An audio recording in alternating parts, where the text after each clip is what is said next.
Welcome to Caracomp Insider, where high-tech facial recognition meets real-world intelligence.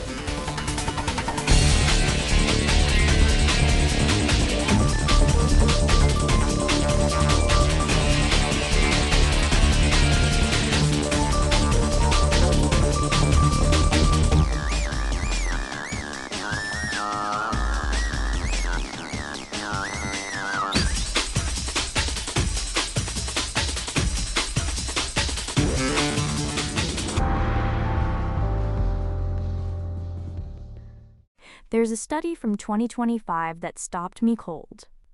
According to researchers at Resemble A.I, when people listened to a cloned voice and a real one, they picked correctly only 52% of the time.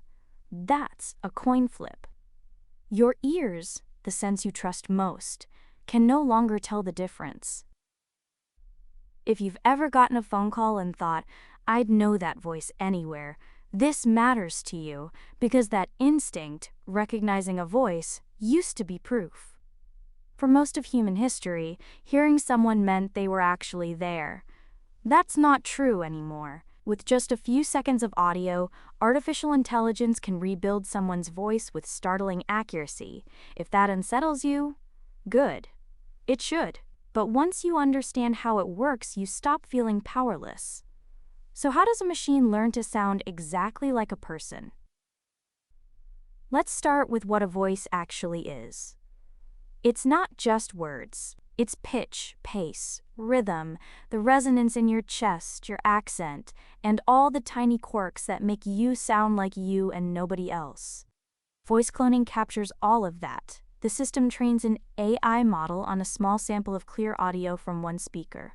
Once it's trained, you type any sentence, and it speaks that sentence in that exact voice. How small is the sample? Modern platforms need as little as 15 seconds of clean audio. 15 seconds. That's shorter than a voicemail greeting. Now, not every clone is perfect. Here's how the pros test them. A bad clone might sound flawless for 10 seconds, then fall apart. Experts listen for something called voice drift, where the clone slowly stops sounding like the target over a long stretch of speech. So they run it for 2 or 3 minutes straight. They also feed it strange sound combinations the original recording never contained. Why? To see if the model truly learned the voice, or just memorized the clip. For the everyday listener, that means the difference between a scam that crumbles and one that holds up is getting smaller every month. The article offers a comparison that reframes everything. A cloned voice, used honestly, is closer to a font license than a magic trick. Think about your favorite brand's font. It shows up on thousands of documents, but it always looks like them. A cloned voice works the same way. One approved model can power hundreds of ads, videos, and messages, all sounding unmistakably like one person, without that person ever stepping into a studio again.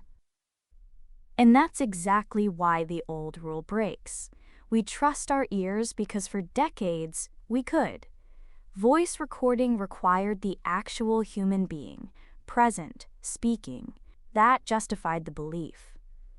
But the technology outran the instinct. The insight is this. A voice is no longer proof of a person.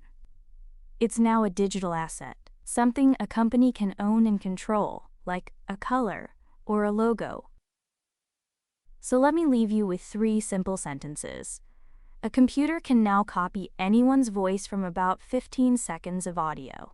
In blind tests, people guess right only half the time, same odds as a coin toss. So hearing a familiar voice no longer proves who's really on the line. The fix isn't fear, it's a new habit.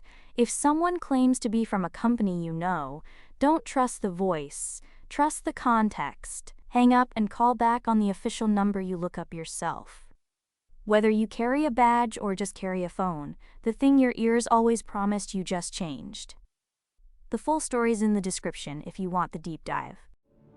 Now you know something most people in this industry don't. Use it. And when you're ready to put it to work, caracomp.com. We'll see you tomorrow.